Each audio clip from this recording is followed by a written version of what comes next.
Beloved, let me ask you a question that may change your life tonight. Do you know that the entire universe bends its ear to the word you speak? Do you realize that the very stars in their courses, the winds in their chambers, the rivers in their flow, all wait upon the command of your tongue? The word is not a whisper into emptiness, it is a decree that heaven and earth obey. The scripture declares, "Thou shalt decree a thing, and it shall be established unto thee, and the light shall shine upon thy ways." Job 22:28. Do you not see? Your word spoken in faith becomes law, and the universe rushes to fulfill it. The very substance of God moves at the vibration of your voice. Tonight, I tell you, there are 7 words that open the gates of manifestation, 7 words that set angels in motion, 7 words that align you with divine supply. If you will speak them before sleep, they shall go forth into the silence and return with harvest. Now, are you ready to awaken the sleeping giant within you? Are you ready to speak the word that heaven cannot ignore? Then listen, for the Spirit of truth is about to move through your lips, and the universe shall obey. Beloved, hear me well. The Word is the beginning of all creation. In the beginning was the Word, and the Word was with God, and the Word was God. When you speak, you set in motion the same creative power that called forth light from darkness and worlds from the void. Man is the channel through which divine power pours into visible expression. His lips are the instruments of God's decree. When man speaks with faith, he speaks as one having authority, and all of nature obeys. When man speaks in fear, he calls forth the very thing he dreads. The word is a sword, sharp on both sides. It creates or it destroys. It blesses or it curses. It sets free or it binds. The law is exact, unerring, impartial. Whatever you decree shall be established unto you, whether for life or for death, for poverty or for plenty, for sickness or for health. Your tongue is the rudder of your life's ship. It may turn you into the harbor of peace, or drive you into the storm of lack. That is why I say unto you, guard well your words, for they are your wand of power. Consider Thomas Edison. He did not sit idle, hoping the darkness would one day yield to light. He declared within himself that the invisible substance of the universe held the answer. He spoke his vision into wires and filaments, into experiments and failures, into countless nights of decree, until finally, the invisible bowed and became visible, the electric light. He spoke, and matter obeyed. Andrew Carnegie, too, did not rise from poverty by wishing. He decreed wealth long before steel bent to his will. His words were vision, his affirmations were law, and men were drawn to him as iron to a magnet. Walt Disney, a dreamer with nothing but pencils and paper, dared to say, "It shall be," and so castles rose where there was once only dust. Each of these men, though they may not have called it by name, worked under divine law, the law that substance follows the word. Prentice Mulford taught that thought is a force, real, living, magnetic. Ernest Holmes declared that the spoken word imprints the subconscious, and the subconscious shapes reality.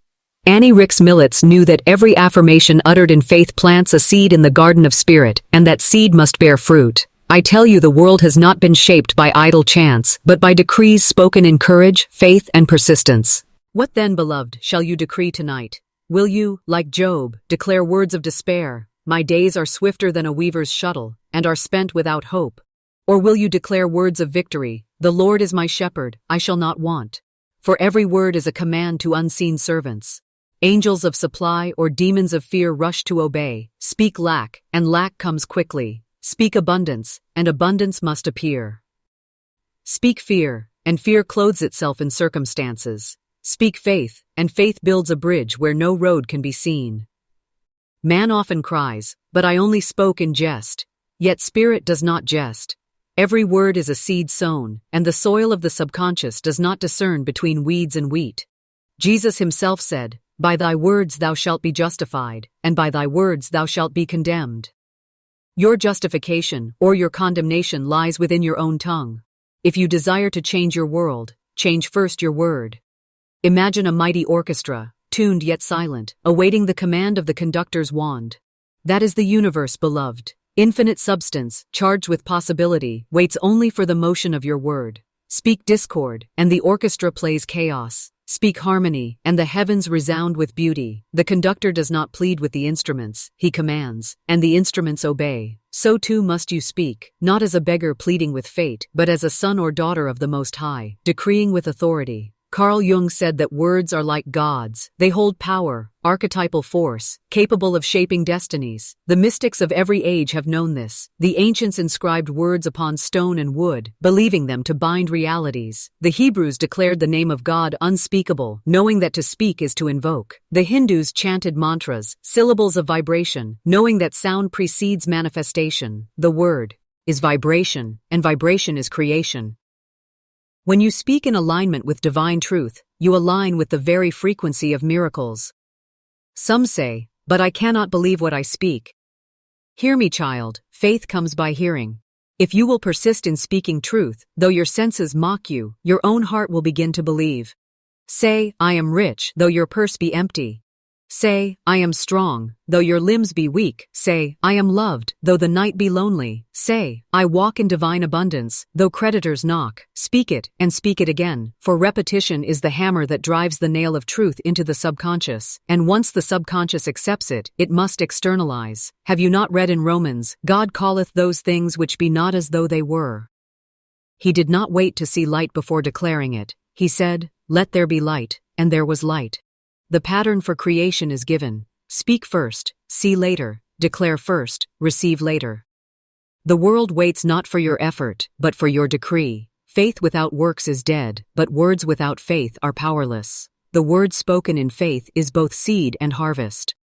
Dr. Frank Crane, that wise preacher of optimism, once said that the great tragedy of man is not that he suffers, but that he accepts suffering as fate. You were not born to crawl in lack. You were created to command abundance. Jesus said, "Ask, and it shall be given you. Seek, and ye shall find. Knock, and it shall be opened unto you." Yet the original text means more than mere asking. It means to declare with confidence, to demand as one entitled. Not demanding of God, but demanding of the law which God himself established. The law cannot deny you when you speak truth. Consider, too, the life of Abraham Lincoln. He spoke words of unity in a nation torn asunder. His decrees were not idle words, they carried the weight of destiny.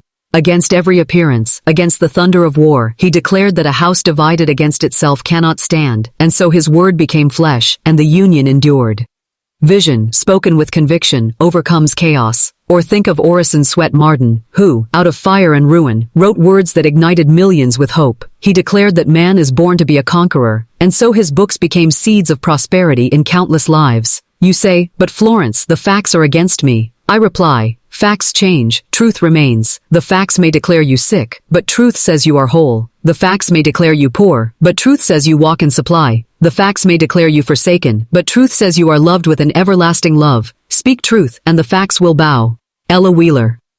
Wilcox wrote, "Always continue the climb. It is possible for you to do whatever you choose, if you first get to know who you are and are willing to work with a power that is greater than yourself. That power is the word of God through you. Align your word with his word, and nothing shall be impossible." Some fear that by speaking boldly, they trespass against humility. Beloved, humility is not denying the truth of God within you. Humility is agreeing with God. If he says you are more than a conqueror, then you are. If he says all things are yours, then they are. Humility is not declaring lack, but declaring sufficiency in him. Pride is when man believes his weakness greater than God's strength. True humility is when man dares to say, "I and my Father are one." Gurdjieff spoke of man as a sleeping being, unconscious of his true powers. I say unto you, awaken tonight. Awaken to the word that slumbers upon your lips. Awaken to two. He command that angels await. Awaken to the decree that can part your Red Sea. Speak, and the sea will part. Speak, and the manna will fall. Speak, and the walls of Jericho will tumble. Speak, and the lion's mouth will close. Speak, and the storm will hush. Non-resistance is the secret key that opens the lock. Do not resist appearances. Do not fight the shadows. Speak the word, and the shadows will flee. Resistance gives power to the enemy. Faith dissolves it. Jesus never argued with lack. He spoke abundance. He never wrestled with demons. He commanded them. He never wept at disease. He said, "Be thou made whole." So must you speak, not with strain, but with calm authority, not with anxiety, but with serene command. The Father within doeth the work. Child of God, your word tonight is seed cast upon the soil of eternity. It shall not return void. Say it with me now, in the silence of your own soul. Divine substance, you are my supply, flow through me, flow around me, flow before me, flow without end. Say it until your heart sings. Say it until the very walls of your room vibrate. Say it until sleep carries it into the workshop of the subconscious. And know that angels gather those words like jewels and carry them before the throne of God. Napoleon Hill, in his great work, declared that every thought mixed with faith becomes a living power. He knew that riches come to those who speak riches, who declare them with persistence, who imprint the unseen until it must appear. He called it desire, faith, autosuggestion. I call it the word, faith, decree. Yet the law is the same. Speak, believe, persist, receive. This, beloved, is the law of the spoken word. It is not theory, it is the eternal pattern of creation. Speak, and worlds are formed. Be silent, and worlds remain unshaped. The word is your wand. Use it tonight, and the universe must obey. Beloved, hear me again. You may speak the word, yet if faith does not dwell within, the lips are but cymbals clanging in the night. For the word is the seed, but faith is the soil in which the seed takes root. Without faith, the word falls on stony ground and withers. With faith, the word becomes a mighty tree, bearing fruit in due season. Jesus said, If ye have faith as a grain of mustard seed, ye shall say unto this mountain, Remove hence to yonder place, and it shall remove, and nothing shall be impossible unto you. Do you not see, child? It is not the size of faith, but the presence of faith, that moves mountains. Even a grain, if pure, contains all the force of heaven. Faith is the assurance of things hoped for, the evidence of things not seen. Faith is the eye that pierces the invisible and beholds the form before it is formed. Faith is the ear that hears the song of angels, though silence reigns. Faith is the hand that touches substance, though it is not yet revealed. Faith is not sight, but it creates sight. Faith is not proof, but it brings proof. Faith is the bridge between decree and manifestation. Thomas Troward declared that the unseen is the cause of the seen, that spirit precedes form, and that to dwell upon form without faith is to reverse the law. To believe only what you see is to shut the door upon miracles. To believe what you decree before you see is to open the floodgates of manifestation. Child, you must learn to walk by faith and not by sight. The senses are fickle guides, they report shadows, not substance, but faith beholds reality before it descends into appearance. Recall Noah, who built an ark before the first drop of rain. Recall Abraham, who journeyed to a land he had not seen, simply because the word of the Lord declared it. Recall Moses, who stretched forth his rod over waters that mocked him, and the sea obeyed. They did not wait for evidence, they moved in faith. And because they moved, evidence followed. You too must dare to act as if your decree is already fulfilled, for faith without action is a body without breath. Andrew Carnegie once said that every great fortune begins with an idea. An invisible picture seen only by the mind's eye. Yet it was not enough for him to dream. He believed his vision was real before iron and steel conformed. Faith made kings of men who were born paupers. Edison failed 1,000 times, yet each failure was but proof of his faith, for he said, I have not failed, I have found 1,000 ways that do not work. Do you see, beloved? Faith does not crumble in the face of delay. Faith knows delay is not denial. Faith rests in divine timing, knowing that what is decreed is already established, though hidden for a season. Vision is faith clothed in images. Without vision, faith is blind. Without faith, vision is fantasy. But when faith and vision unite, manifestation is inevitable. Write the vision, and make it plain upon tables, that he may run that readeth it, said the prophet Habakkuk. For vision anchors faith, and faith breathes life into vision. The man who has vision but no faith remains a dreamer. The man who has faith but no vision remains a wanderer. But the man who has both is a creator, a king, a prophet in his own world. Consider Walt Disney once more. He walked in barren land and saw kingdoms of imagination. He beheld children laughing where there was only swamp and wilderness. He spoke his vision, drew it, painted it, declared it, and faith gathered men, money, and material to shape what only he had seen. That is vision coupled with faith. Vision requires imagination, and imagination is the workshop of spirit. Imagination is not fancy, it is the mold of substance. Jesus said, according to your faith be it unto you. Yet faith must have an image to cling to, lest it float without anchor. Imagine yourself healed, whole, radiant, walking in strength. Imagine yourself supplied, debt dissolved, wealth flowing like rivers. Imagine yourself loved, cherished, honored, surrounded by joy. Hold that picture, speak it forth, and let faith plant it deep. Christian D. Larson wrote, Believe in yourself and all that you are. Know that there is something inside you that is greater than any obstacle. That something is the Christ within, the creative word, the divine law of faith and vision. When you believe, not in your frail personality, but in the Spirit of God within you, no obstacle can endure. Mountains melt before faith. Iron gates swing open before vision. The invisible substance of the universe rearranges itself to match the picture impressed upon it by word and faith. Many cry, but I cannot see beyond my trouble. Beloved, then close the eyes of sense and open the eyes of spirit. You need not see with fleshly eyes, you must see with the eye of the soul. Sit in silence, breathe, and declare, I see with divine vision. Ask, and you shall see. Ask, and pictures will rise within, for spirit delights to reveal itself to the seeking heart. Gurdjieff said that man lives asleep, dreaming dreams not his own, seeing shadows instead of light. I tell you, wake from borrowed visions. Do not imagine what fear paints. Do not envision what despair whispers. Do not dream the dreams of the crowd. Take the brush of imagination, dip it in the colors of faith, and paint the canvas of your destiny. For if you do not choose your vision, the world will choose it for you, and the world chooses small, dark, and barren. But God chooses large, luminous, abundant. Agree with him, and paint accordingly. Swami Vivekananda taught that all power lies within you. That faith in yourself is faith in the infinite. He said, the whole secret of existence is to have no fear. Fear kills vision, blinds faith, and silences the word. But love casts out fear, and faith thrives in love. Love your vision, nurture it, cherish it as a mother cherishes her child, and it will grow strong and radiant until it walks forth into the world clothed in form. See how vision guided even nations. Lincoln, as I told you, saw a Union undivided long before muskets ceased their thunder. His faith in that vision held him through despair, and his word made it real. Or consider Martin Luther, centuries before, declaring, Here I stand, I can do no other. His faith in vision shook kingdoms. Or the prophets, despised and persecuted, yet holding visions of peace, of justice, of divine order. Their words endured when empires crumbled.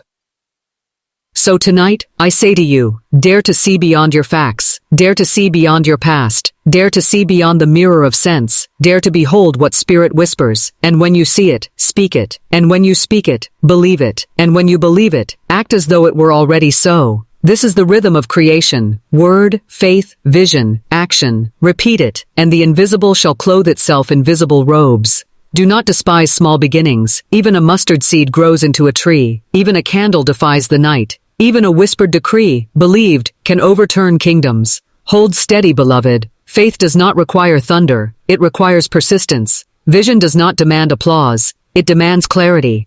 Keep your faith pure, your vision high, your word true, and your manifestation certain. This is the law. It cannot fail. Heaven and earth shall pass away, but the word shall not pass away until it fulfills its course. Beloved, the word has gone forth, faith has taken root, vision has clothed the invisible in image, and now comes the call for right action. For faith without works is dead, and vision without steps remains a dream. Yet hear me, not every action is right action. Many labor with ceaseless toil, but their labor bears no fruit, for they act from fear, from strain, from resistance. But the one who moves in divine law acts with ease, with joy, with precision. Right action is not the fever of the flesh, but the flow of spirit. It is not frantic, but faithful. It is not anxious, but assured. Right action comes when you are attuned to the inner voice. You may stand at a crossroads, uncertain which way to turn, and the world may clamor with advice, but Spirit whispers the perfect step. Thine ears shall hear a word behind thee, saying, This is the way, walk ye in it. That still small voice will never fail you, though it may lead you contrary to logic, contrary to appearances, contrary to the crowd. But remember, the crowd mocked Noah's Ark, ridiculed Columbus's voyage, scorned Edison's experiments, and yet Spirit vindicated them all. Beloved, you must dare to act when Spirit nudges. Delay is disobedience. When the word has been spoken, faith established, and vision held, action becomes the bridge that carries the unseen into the seen. If Spirit whispers, give, then give, even if it seems all you have, for giving breaks the shell of lack and releases supply. If Spirit says, go, then go, though you know not the destination, for the way will open as you walk. If Spirit says, speak, then speak. Though men laugh, for your decree is seed in the soil of eternity. Consider Abraham once more. He went out not knowing whither he went, yet each step brought ought him nearer to the promise. Consider the widow of Zarephath, who gave her last cake to Elijah, and in so doing opened the floodgates of endless provision. Right action is rarely the action of fear, it is the daring step of faith. Dr. Frank Crane observed that the tragedy of most lives is not that they fail, but that they never attempt. They stand waiting for perfect certainty, for the sea to part before they move. Yet the sea parts only when the rod is stretched, doors open only when one knocks, miracles appear only when one acts. Right action is action infused with faith. But hear me also, right action is guided by divine timing. There is a time to sow and a time to reap, a time to speak and a time to be silent, a time to build and a time to rest. Many miss their harvest because they move too soon or too late. To rush ahead of spirit is to stumble, to lag behind is to wither. Divine timing is perfect, exact, precise. The word spoken in faith must be followed by patience as the seed grows unseen. Do not dig up the seed to see if it has sprouted. Trust the soil, trust the law, trust the timing. Edison did not stop at one failed experiment. He persevered, knowing that each attempt was bringing him closer to the hour appointed. Carnegie did not reap wealth in a day, but in divine order the right men, the right opportunities, the right openings appeared. Napoleon Hill wrote that riches come with the power of persistence, that success often comes one step beyond failure. That step is right action aligned with divine timing. Beloved, imagine the weaver at his loom. Each thread appears meaningless until woven into pattern. If the shuttle moves too swiftly or too slowly, the design is marred. But in perfect rhythm, thread by thread, the masterpiece emerges. So it is with your life. Each act, each step, each waiting season is a thread in the divine design. Do not curse the delay, for delay is but preparation. Do not despise the waiting, for waiting is but gestation. In due season, you shall reap if you faint not. The farmer does not sow today and reap tomorrow. He waits through sun and rain, trusting the unseen work of soil and root. So too must you. Some decrees bloom quickly, like flowers in spring. Others, like mighty oaks, require years, for their fruit must endure through ages. Trust that the law knows the difference. Trust that your harvest is appointed and cannot be stolen. Annie Ricks Millets taught that we must align with the rhythm of spirit, not force our own. She said that divine order is heaven's signature upon all manifestation. What comes in haste may vanish in haste, but what comes in order endures. Do not fear if the answer tarries. It tarries because it is growing rich and full. God's delays are not denials. They are preparations for something larger than you imagined. Vision without action is a daydream. Action without vision is a nightmare. But vision with right action, aligned to divine timing, is creation itself. Speak the word, believe it, envision it, act upon it, and wait in faith, and nothing shall be impossible. Child, release resistance. Do not strive, do not grasp, do not clutch. Act when spirit moves, rest when spirit rests. Flow with the river of God's timing. The Israelites circled Jericho 7 days, and only on the 7th did the walls fall. Jesus waited 4 days before raising Lazarus, that the glory of God might be revealed. Divine delays are divine setups for greater glory.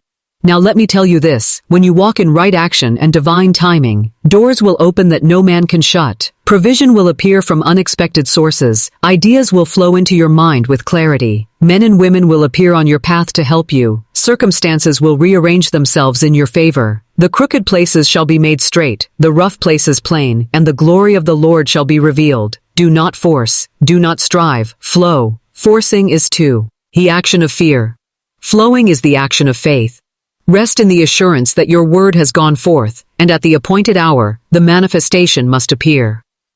Beloved, this is the great secret. Speak the word, believe in faith, hold the vision, act when spirit prompts, rest in divine timing, and you shall see wonders. Heaven and earth may pass away, but the law of God cannot fail. And now, if this word has stirred your soul, if this truth has opened your eyes, I ask you to take right action even here. Speak your agreement by engaging with this message. Like this video if it has blessed you.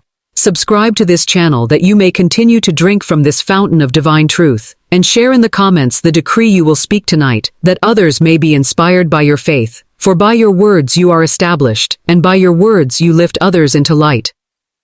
Beloved, the soul has now spoken the word, has clothed it in faith and vision, has stepped in right action and trusted divine timing. Yet there is a deeper law without which all the others falter. The law of non-resistance. For resistance binds, but surrender releases. Resistance is fear clinging to shadows, but surrender is faith resting in God. The Master said, "Resist not evil, for to resist is to magnify, to fight is to feed, to struggle is to strengthen the very thing you would dissolve. But when you yield to spirit, when you surrender appearances, when you say, 'Thy will be done, not mine,' then mountains melt into plains and crooked roads straighten." Child, hear me well. Non-resistance is not weakness, it is strength. It is the sword of serenity that cuts the knot of bondage. When you cease struggling, the river carries you to the sea. When you release your grip, the hand of God takes hold. When you let go of control, miracles rush in. Man believes that by grasping and clutching he secures his supply, but in truth he strangles it. Divine substance cannot flow through clenched fists. Open the hand, release the fear, and the river of supply pours without end. Job declared, "That which I feared has come upon me." Why? Because fear is resistance, and resistance attracts its object. To fight disease is to feed disease. To wrestle lack is to worship lack. To dwell upon enemies is to magnify them. But to bless is to dissolve. To release is to free. To speak truth is to shift substance. Say not, "I hate this illness." Say rather, "I am whole in Christ." Say not, "I despise my poverty." Say, "My supply is God, and his wealth flows to me freely." Say not, "I fear my enemies." Say, "The Lord is my shield. No weapon formed against me shall prosper." Gandhi, though not of our fold, understood this law. He opposed the might of empire not with sword, but with non-resistance, and the empire, unable to feed upon his struggle, crumbled. Jesus did not rail against Pilate, did not resist the cross. He yielded, and in yielding conquered death. Do you not see? Non-resistance is the ultimate victory. Think of water, strike it, and it yields. Grasp it, and it slips through. Yet water wears down stone, carves valleys, overturns mountains, by its patient yielding. So too the soul that surrenders to God becomes unstoppable. The winds of adversity may blow, the rocks of trouble may loom, but spirit, like water, flows around and over until nothing remains but smoothness and peace. Carl Jung observed that what we resist persists. Spirit confirms this law. Resistance magnetizes the very thing resisted, release disarms it, surrender dissolves it. Some say, "But Florence, if I do not resist, shall I not be trampled?" Nay, child. Non-resistance is not passive submission, it is active faith. It is refusing to give energy to shadows. It is looking beyond appearance into reality. It is saying, "I fear not, for God is with me. I yield to his will, and his will is always good." Thomas Troward wrote that spirit is substance responding to recognition. If you recognize fear, fear manifests. If you recognize lack, lack grows. If you recognize God, God reveals. Resistance is recognition of the false. Non-resistance is recognition of the true. Do you not remember Joseph, sold into slavery, imprisoned unjustly, yet never resisting, never cursing, but yielding to the unseen hand of providence? And what was the end? He was lifted to the throne of Egypt, to save nations in famine. What men meant for evil, God turned for good, because Joseph refused bitterness. This is non-resistance. This is surrender. The poets too have spoken. Ella Wheeler Wilcox wrote, "It is easy enough to be pleasant when life flows along like a song, but the man worthwhile is the one who will smile when everything goes dead wrong." That smile is non-resistance. That serenity is surrender. That calmness is victory.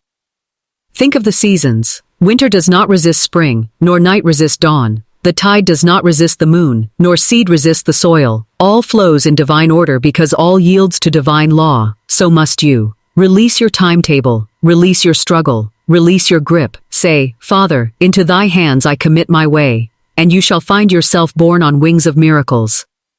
Napoleon Hill declared that the power of success lies in definiteness of purpose and persistence. Yet I tell you that persistence must be free of resistance. Persist in decree, but release attachment to result. Declare boldly, then rest serenely. Plant seed, then let the soil work. This balance of persistence and surrender is the secret of mastery. Beloved, hear me. Resistance is fear disguised as control. Surrender is faith clothed in peace. You resist when you doubt God's supply. You resist when you cling to old hurts. You resist when you fear tomorrow. Let go, forgive, trust, release. Say, "I loose and let go all resentment. I am free, and all men are free." Say, "I build this burden to God, and I walk in lightness." Say, I let go of control, for God is in control, and the chains will fall.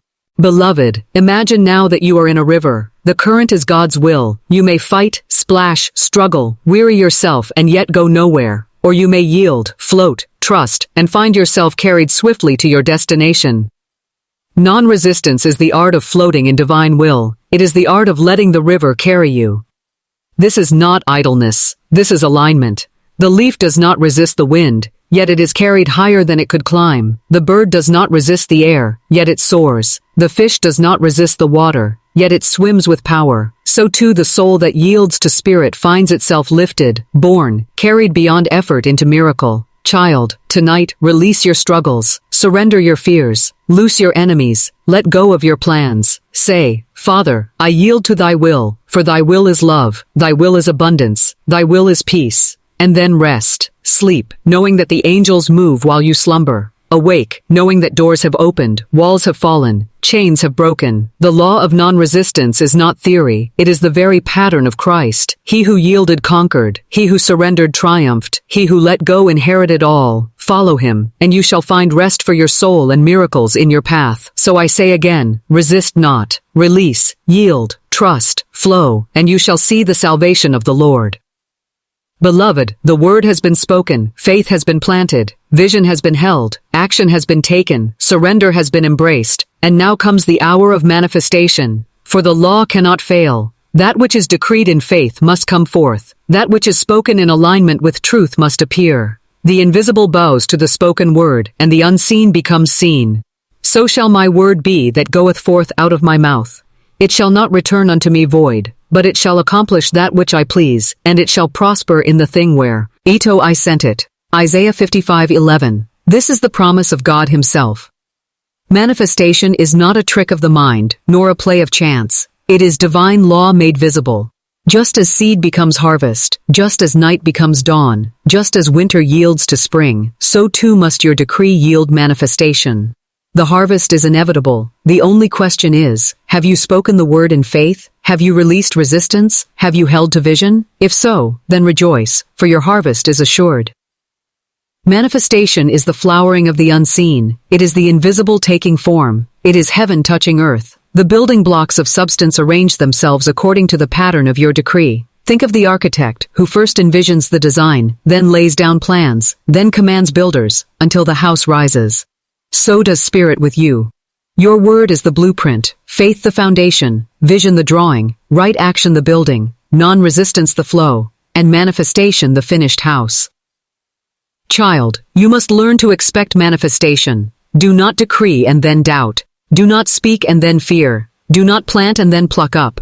Expect your harvest with serene assurance. Say, it is done. Say, it is finished. Say, I thank thee, Father, that thou hast heard me. For gratitude is the seal upon manifestation. The grateful heart hastens the harvest, while the doubting heart delays it. Jesus, standing before the tomb of Lazarus, gave thanks before the stone was rolled away. He said, Father, I thank thee that thou hast heard me. And then he cried with a loud voice, Lazarus, come forth. Gratitude before evidence, decree before manifestation. This is the pattern.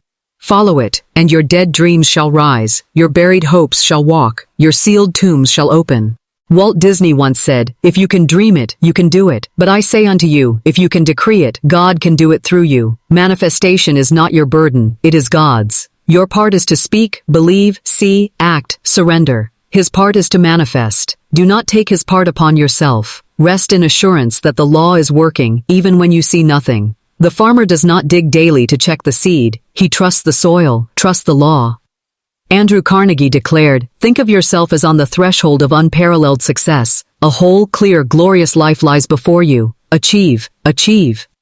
He knew that manifestation begins within. Napoleon Hill taught that riches come to those who hold a definite purpose, who decree their desire daily, who persist until the unseen bows. He told of a man who stopped 3 feet from gold. I tell you, do not stop. Manifestation may be but inches away. Persist, and you shall strike the vein of abundance. Thomas Edison's light did not appear at the first trial, nor the 100th, but after persistent decree and action.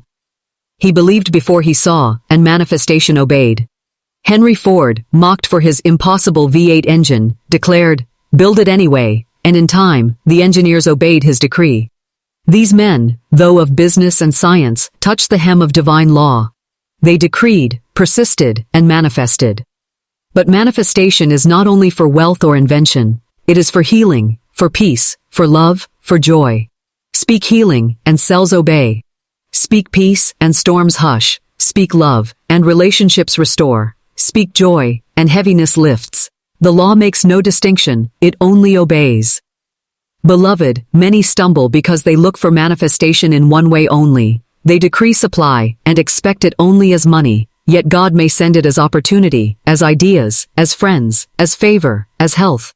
Do not limit the channel, declare the end, but release the means. Say, divine supply flows to me in every form. The right doors open, the right ideas come, the right people appear. Then watch with wonder as Spirit brings forth in ways you never imagined. Remember the manna in the wilderness. Israel expected food from Egypt. God rained bread from heaven. Remember Naaman, who expected healing by ritual. Elisha told him to dip in a river. Remember Peter, who needed tax money. Jesus told him to catch a fish, and a coin was in its mouth. God's ways are higher than your ways. Manifestation may come by paths unknown, but it will come. Non-resistance keeps you open to the unexpected. Surrender makes you flexible to the divine. Faith assures you that no matter how, it will be. Gratitude seals it with joy. This is manifestation. Beloved, manifestation is not a someday event, it is a now reality. Every decree begins to manifest the moment it is spoken. The unseen rearranges instantly. Delay is only the clothing of form catching up to spirit. Begin to see your decree as already fulfilled. Walk as if it is done. Rejoice as if it is here. Give thanks as if it is in hand. And soon, the world of form will agree with the world of spirit. Dr. Ernest Holmes wrote, "We are bound by nothing except belief. Our word liberates when we believe it. Child, release unbelief, release fear, speak the word, believe the word, and manifestation shall be your portion." Think of Joseph once more, who decreed dreams of greatness while still a youth. He saw the stars bow, the sheaves bend. Though prison and betrayal intervened, the decree stood. And in time, manifestation came, and he sat upon a throne. What God decrees through you cannot be undone by men. So tonight, as you lay your head upon the pillow, speak your decree. Say, divine substance, you are my supply. Say, I am whole, I am strong, I am radiant. Say, all that is mine by divine right comes to me now. Say, the doors are open, the way is clear, the harvest is ripe. Say it, believe it, and rest. For in the silence, spirit moves, and in the morning, manifestation awaits. This is the law, this is the promise, this is the fulfillment. And now, as this river of truth has flowed through these hours, I invite you. If this word has touched you, if the Spirit has stirred you, if faith has been born in you, then take one final step of agreement. Like this video as a sign of your decree. Subscribe to this channel, that you may continue to drink from the living fountain of divine law. Share this word with others, that they too may awaken to their power. And write your testimony in the comments, that all may see the glory of God manifested in your life. For manifestation multiplies when shared, light grows brighter when spread, and truth expands when spoken. Let us speak it together, believe it together, live it together, and the universe shall obey.